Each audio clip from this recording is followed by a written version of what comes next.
शांति। आज का स्वमान,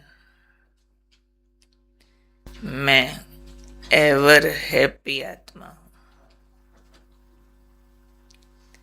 सदा खुश। सदा खुश के पीछे की तैयारी बाबा बता रहे, क्या आधार होता है सदा खुश रहने का।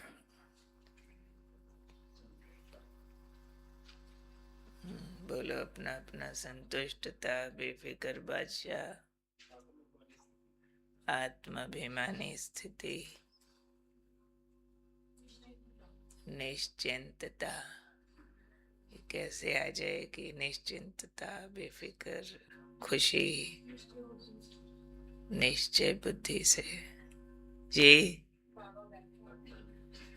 अटल निश्चय बाबा बैठा है। बाबा ने आज एक और तैयारी कराई है। बाबा ने बहुत गुह्य बात बोली है कि अंदर की तैयारी जो है वो खुशी का रिजल्ट लाती है।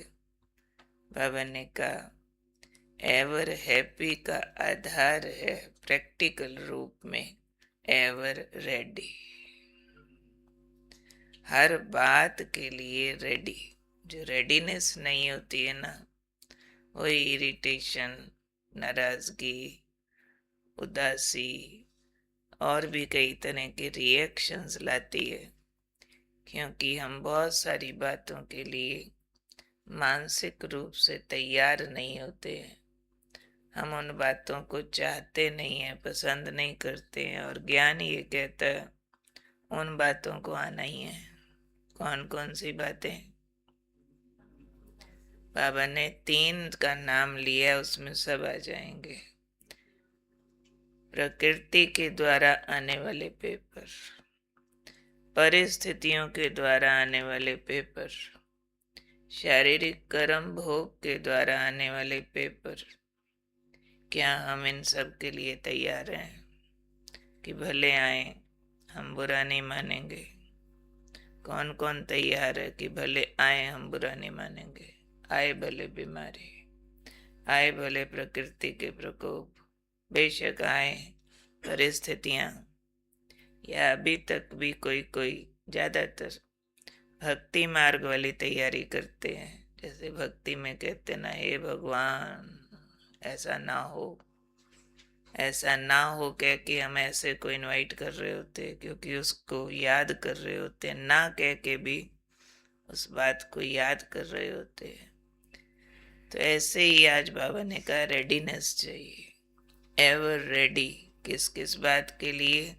चाहे प्रकृति से पेपर आ जाए, आंधी तूफान, भूकंप, ज्वालामुखी, होवे तो होवे, हम तैयार हैं।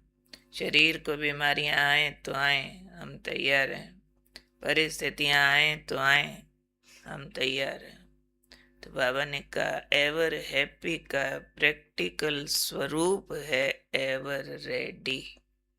हर परिस्थिति में फुल पास, हर प्रकृति के पेपर में, हर प्रकार की बीमारी में फुल पास है। फिर उसका उदाहरण दिया बाबा ने कि जैसे समय किसी के रोके नहीं रुक सकता, ऐसे कोई भी परिस्थिति मुझे रोक ना सके। रोक ना सके मतलब मेरी खुशी को खत्म ना कर सके। कोई भी हालात आए, चाहे वो परिस्थिति है, बीमारी शिमारी जो भी है, लेकिन मेरी खुशी को वो खत्म ना कर सके। फिर बाबा ने कहा माया का चाहे स्थूल रूप आए, चाहे माया का सूक्ष्म रूप आए, लेकिन कभी भी एवर हैप्पी ना रहे, ऐसा ना हो। हैप्पीनेस को खत्म ना कर सके। माया भी आएगी। पहले वाली लिस्ट में माया नहीं बोली थी, बीमारियां बोली, प्रकृति बोली, परिस्थितियां बोली, लेकिन फिर लास्ट लाइन में आज बाबा ने कह दिया माया का भी स्थूल और सूक्ष्म रूप आ जाए चाहे, लेकिन हैप्पीनेस को खत्म ना कर सके, तब कहेंगे ये एवर हैप्पी है, एवर रेडी हैं, तो चेक करनी है सबसे ज़्यादा अपनी रेडीनेस। क्या हम चैलेंज कर सकते हैं कि माया तुम कैसे भी पेपर लेके आ जाओ, स्थूल रूप में लेके आ जाओ, सूक्ष्म रूप में लेके आ जाओ, हम विजयी होके दिखाएंगे, हम हारेंगे नहीं।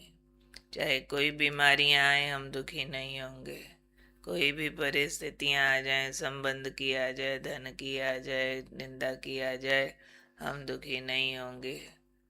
कौन कहते हैं हम रेडी हैं, भले आए, हम डिस्टर्ब नहीं होंगे। छोटा छोटा हाथ खड़ा करते फिर नीचे कर लेते। अगर पूरा खड़ा कर देंगे तो पूरी शक्ति आ जाएगी, इसमें भी तो ताकत होती है ना। आज अगर हम जो संकल्प करें वो सिद्ध होता है। कई कई भक्ति मार्ग वाली आशंकाओं में होते कि अगर ऐसे हमने सोच लिया भले आए, तो फिर इसका मतलब हम अपशगुन सोच रहे हैं कि भले बीमारी आए। तो जैसे ही कोई कहेगा ना भले आएगा, शुभ शुभ बोलो, ये सच में हो ना जाए। जैसे कोई गलती से भी कोई ऐसी बड़ी भयानक बीमारी का नाम बोल दे, अगर मुझे कैंसर हो गया, चुप चुप चुप, बोलो बोलो मत। ये भक्ति मार्ग है, उसमें तैयारी नहीं है, एग्जाम नहीं है, उसमें केवल एस्केपिज्म है। क्योंकि एग्जाम के लिए जिसने तैयारी करनी होती है वो बुक्स लाता है, स्टडी करता है, इन्वेस्टिगेट करता है, रिसर्च करता है, फिर एग्जामिनेशन हॉल में खुद चल के जाता है, अपना पेन खुद लेके खुद चल के जाएगा। एग्जाम को इनवाइट करता है प्रमोशन लेने वाला, कोई भी बात क्वालिफाई करने वाला। तो भक्ति मार्ग पढ़ाई नहीं है, इसलिए एग्ज़ाम के लिए तैयार नहीं है, हमारी पढ़ाई है।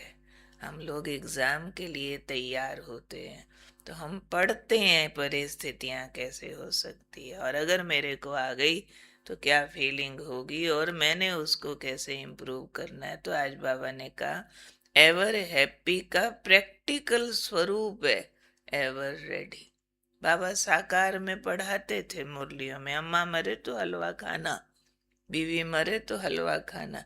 नहीं तो कौन लोग, चाहे संत महापुरुष हो, ऋषि मुनि हो, कौन किसको मरने की तैयारियां कराएगा कि तेरा कोई मरे। तो शब्द ही नहीं कोई ठीक मानता ना, और ही कहेंगे हम गुरुओं की शरण में जाते हैं, हमारा सब कुछ ठीक हो जाए, हम दीर्घायु हो जाए, हमारे बच्चे हमारा परिवार दीर्घायु हो जाए, कुछ गड़बड़ ना हो, फिर हम कहेंगे गुरु की कृपा हो गई है ना। लेकिन यहाँ बाबा हमें बहुत शक्तिशाली बनाते हैं, तैयारी कराते हैं। ये हमारी वास्तव में राजा बनने की तैयारी है, देवता बनने की तैयारी है। ये हमारे अपशगुन नहीं, बहुत बड़े बड़े शगुन है, जिससे आत्मा दुखों से मुक्त होती है, विकर्मों से मुक्त होती है। ये मुक्ति, जीवन मुक्ति की तैयारी है।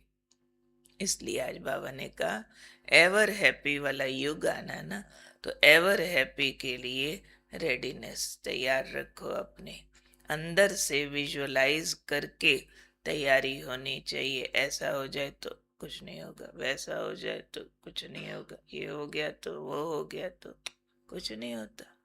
ऐसे तैयारी, जिस जिस बात में लगे नहीं ये सोचते डर लगता, उसको 100 बार और सोचो। जैसे समझो किसी को छिपकली से डर लगता है ना, तो क्या करते हैं, उसको प्लास्टिक की छिपकली ला देते हैं, हमने देखा हुआ। ले बार बार पकड़, बार बार पकड़, बार बार खेल, जो लगती रियल है नकली, ताकि उसका डर निकल जाए। जिसको अंधेरे से डर लगता है, बार बार जाओ अंधेरे में, बार बार अकेले जाओ, बार बार, ताकि निकल जाए। तो ये निकल जाए डर और खतरे, अज्ञान ही तो है, सत्य से दूर भागना ही तो है, और क्या है, वरना तो होने को रोका नहीं जा सकता। इसलिए तैयारी फुल करके रखनी है कि कुछ भी हो जाए, अंडर ऑल सर्कमस्टांसेस हम स्टेबल रहेंगे, हम अनडिस्टर्ब्ड रहेंगे, हम माया जीत रहेंगे, हम सब परिस्थितियों के अंदर भी फुल पास होकर के दिखाएंगे। तो ऐसी मैं एवर हैप्पी आत्मा हूँ। बाबा मिला, सब कुछ मिला, और हर एक चीज की रिप्लेसमेंट बाबा ने दी है, हर एक बात का सॉल्यूशन बाबा ने दिया है, हर एक बात में ज्ञान की स्पष्टता बाबा ने दी है। हम तो अंधेरे में है ही नहीं ना। अंधेरे वाला डरता है ठोकर न लगे कहीं, रोशनी वाला क्या डरेगा ठोकर लगे ना कहीं। अरे भाई दिख रहा है ना, बच के चलेंगे। तो ऐसे ही हम रोशनी वाले हैं। ठोकरें मालूम है, ऑब्स्टेकल्स हैं रास्ते में, लेकिन रोशनी है ना, तो हमें बचना आता है। तो मैं कौन हूँ? मैं हूँ एवर रेडी रहकर एवर हैप्पी रहने वाली विशेष आत्मा। आज के प्रश्न लेते हैं।